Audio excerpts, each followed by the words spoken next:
आ जाओ। ఒక తోట ఒక్కడికే పనిచేస్తుంది. ఒక అక్షరం లక్షల మందిని కదిలిస్తుంది.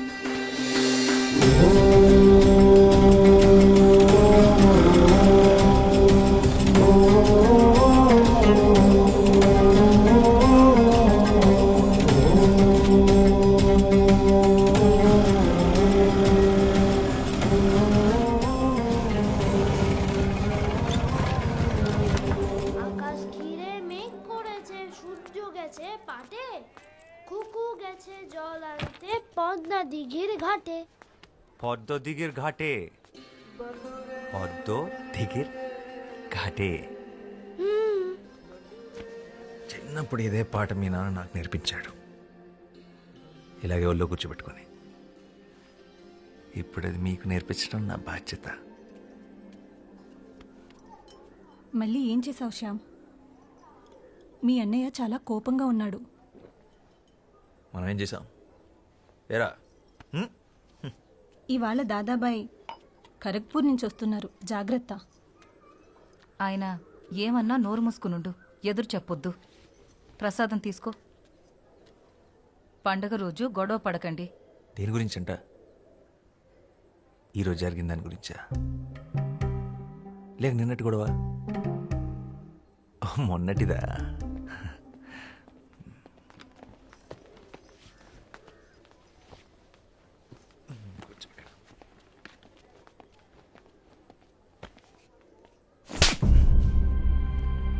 నువ్వేం చేస్తున్నావో నీకు అర్థమవుతుందా శ్యామ్? మన కుటుంబం పరువు తీస్తున్నావు. ఆ దళితుణ్ణి మంచినీళ్ళ బావిలో పడేస్తావా? పిచ్చిగాని పట్టిందా? ఇప్పుడు మనల్ని కూడా ఊరి నుంచి వెళ్ళేస్తారా? నీకు ఆ కష్టం అవసరం లేదన్నయ్య, నేనే వెళ్ళిపోతాను. మనిషిని మనిషిలా చూడలేని చోటు ఊరైతే ఏంటి, ఇల్లు అయితే ఏంటి, నేను ఉండలేను. ఓ, నువ్వు ఆ దరిద్రులతో కలిసి దేశాన్ని ఉద్ధరించు. నక్సలైట్లతో కలిసి తిరుగుతున్నావంటగా. ఆ దారి తీసుకోవాలనుకుంటే ఇక్కడికి అడవులు ఎటువైపు ఉన్నాయో నాకు బాగా తెలుసు. నా సిద్ధాంతం వేరు. నీ సిద్ధాంతాలు పుస్తకాలు మీదేసుకుని తగలబెట్టుకోవడానికి తప్ప దేనికి పనికిరావు. మనిషికి స్వార్థాన్ని మించిన సిద్ధాంతం లేదు, అది తెలుసుకో. నిజమే, స్వార్థం గొప్పదే. నీళ్లు బాగుండాలనుకోవడం నీ స్వార్థం, నా ప్రపంచం బాగుండాలనుకోవడం నా స్వార్థం.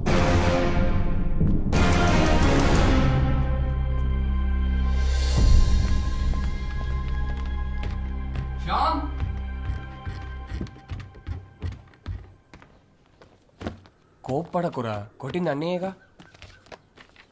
ఇది అన్నయ్య మీద కోపం కాదు మనోజ్, సమాజం మీద. ఇది మన ఇంటి సమస్య, ఊరి సమస్య కాదు, దేశం సమస్య. సమాజాన్ని మార్చే శక్తి సాహిత్యానికి మాత్రమే ఉంది. శ్యామ్, నేను వెళ్ళాలి, నేను రాయాలి. ఇదేంట్రా ముందే సర్ది పెట్టేసుకున్నావా?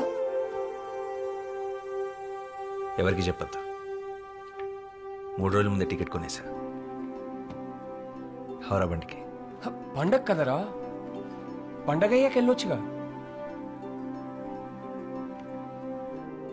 పండగ ప్రతి సంవత్సరం వస్తుంది, నా సమయం వృధా అయితే తిరిగి రాదు.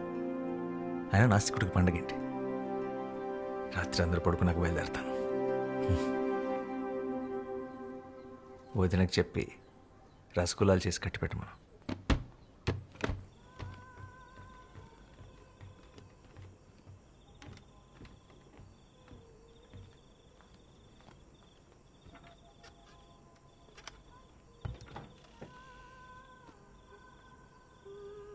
శ్యామ్,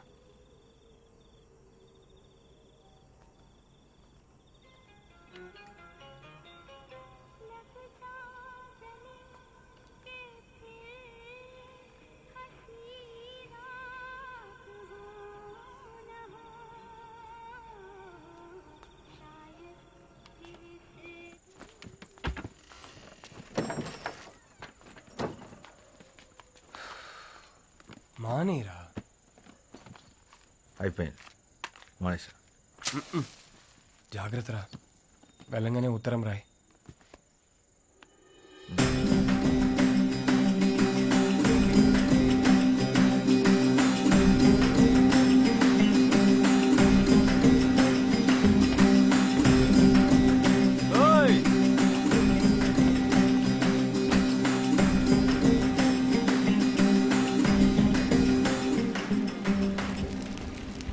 জানে মাঝি কোথায়?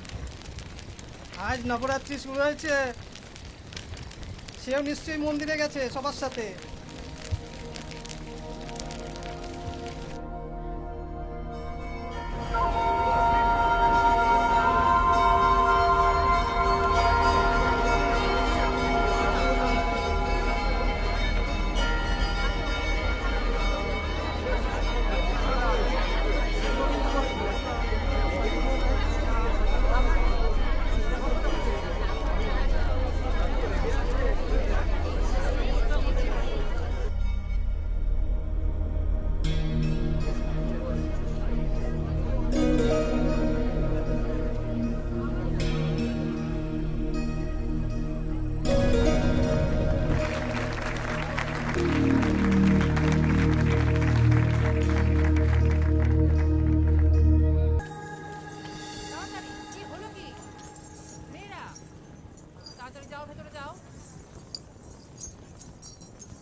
నీ నాట్యం చాలా బాగుంది.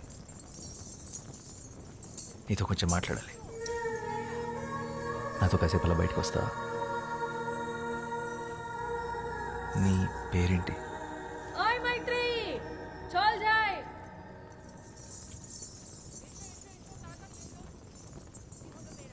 మైత్రి.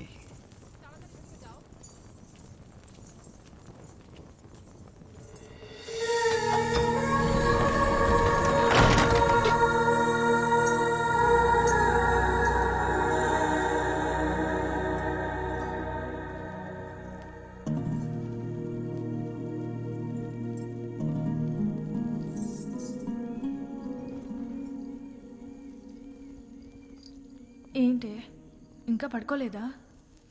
ఏం ఆలోచిస్తున్నావు? శశి, ఇందాక ఏమైందో తెలుసా? నన్ను ఒకతను తనతో పాటు బయటికి రమ్మని అడిగాడు. బయటకంటే? పూర్తి బయటికి, గుడి బయటికి. నిజంగానా? అవును. మరి వెళ్తున్నావా? ఏంటే వెళ్ళేది? మనం ఎవరో తెలీదా? ఆయన ఎంత ధైర్యం అలా అలా అడుగుతాడు? మనం కూడా మనుషులమే అనుకొని అడుగుంటాడులే పాపం. అయినా నేనే నీ స్థానంలో ఉండుంటే అట్నుంచి అటే వెళ్ళిపోయేదాన్ని. వెళ్తావు? ఎందుకు వెళ్ళవు? మనం ఇలా మాట్లాడుకున్న విషయం ఎవరైనా విన్నారంటే కాళ్ళు వెరకొట్టి కూర్చోపెడతారు. నోరు మూసుకొని పడుకో.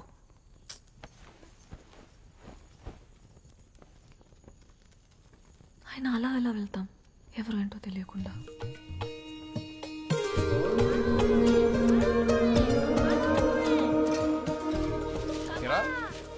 కలకత్తాకి వెళ్ళాలన్నా రాయాలన్నా అర్థం లేరా, తొందర ఉంది. దేవి నవరాత్రులు అవని. నీకెప్పటి నుంచి దేవి మీద ఇంత భక్తి? భక్తి కాదురా,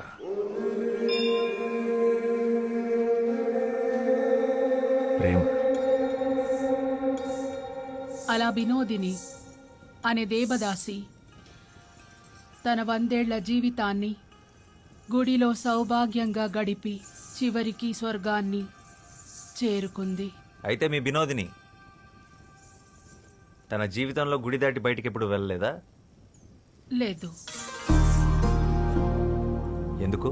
ఒక దేవదాసి దేవుడి సన్నిధి దాటి బయటికి రాకూడదు, అది శాస్త్రం. ప్రపంచం అంతా దేవుడి సన్నిధే కదా, బయటకు వస్తే తప్పేంటి? పాపం వినోదిని మీ దేవుడు సృష్టించిన ఈ అందమైన ప్రపంచాన్ని చూడకుండానే వెళ్ళిపోయింది. 100 ఏళ్ళు దాసిలా కట్టుబాట్లతో బ్రతకడం కన్నా ఒక్కరోజు స్వేచ్ఛగా మనిషిలా బతుకుంటే బాగుండు.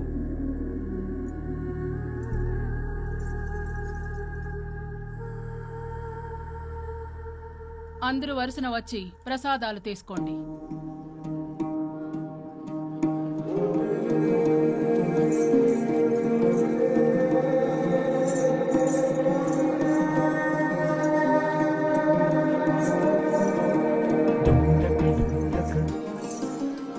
రాత్రి 10 గంటలకి దక్షిణ ద్వారం. నీకోసం ఎదురు చూస్తుంటాను.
వెళ్ళిపోయి ఉంటావు అనుకున్నాను.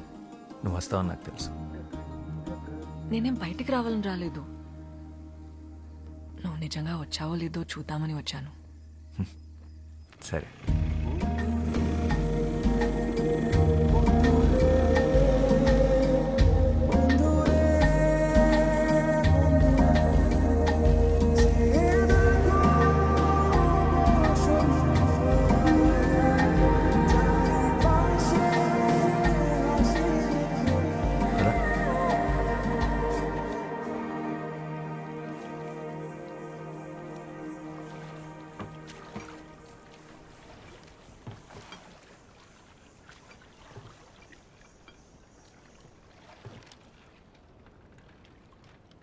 మైత్రేయి గుడి పెట్టిన పేరు కాదు, అమ్మా నాన్నలు పెట్టిన పేరేంటి?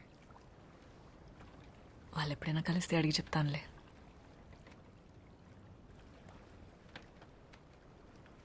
అవును, తెలుగు ఎలా వచ్చు? ఆంధ్ర గురువుల దగ్గర కూచిపూడితో పాటు తెలుగు కూడా నేర్చుకున్నాను. తెలుగే కాదు, భరతనాట్యంతో పాటు తమిళ్, మోహినియాటంతో పాటు మలయాళం, ఒడియా, అసామీస్, సంస్కృతం కూడా వచ్చు. పడవ నడపడం వచ్చా? రాదు. నేను నేర్పుతాను, పట్టుకో.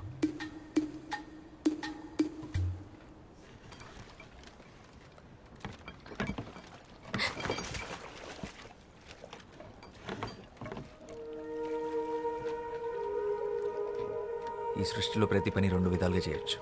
ఒకటి భయంతో, రెండు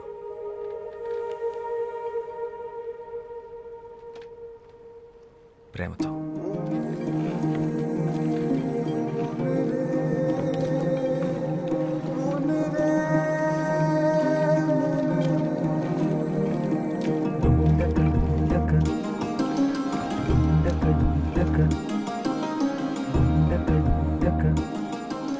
నువ్వు నాట్యం చేస్తావే అలా.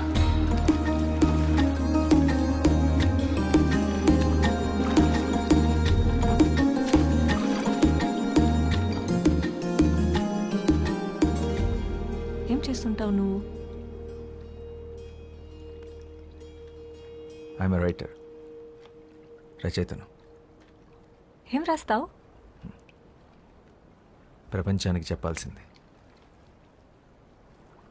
మరి ఆ ప్రపంచానికి నా గురించి చెప్పాల్సి వస్తే? పాలబుగ్గలు, పసిడి చాయన పసుపు పూతగా వించిన తను, భయంతో బెదిరే పసిపాప కన్నులు, తెరచాప వంటి కురులు, శరీరం ఒక గుడి శిల్పం, నాట్యంలో నెమలి, కన్న ప్రేమని కూడా ఎరగని కన్యత్వం, బండరాయితో బంధుత్వం, దేవుడనే దురాచారం దేహాన్ని ముళ్ళు చేసిన, మనసంతా దైవత్వాన్ని నింపుకున్న,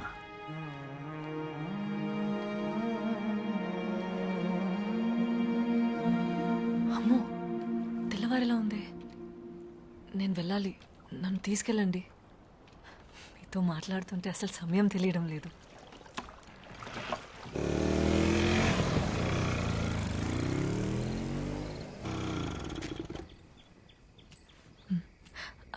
అవును, నీ పేరేంటి? శ్యామ్ సింగరాయ్.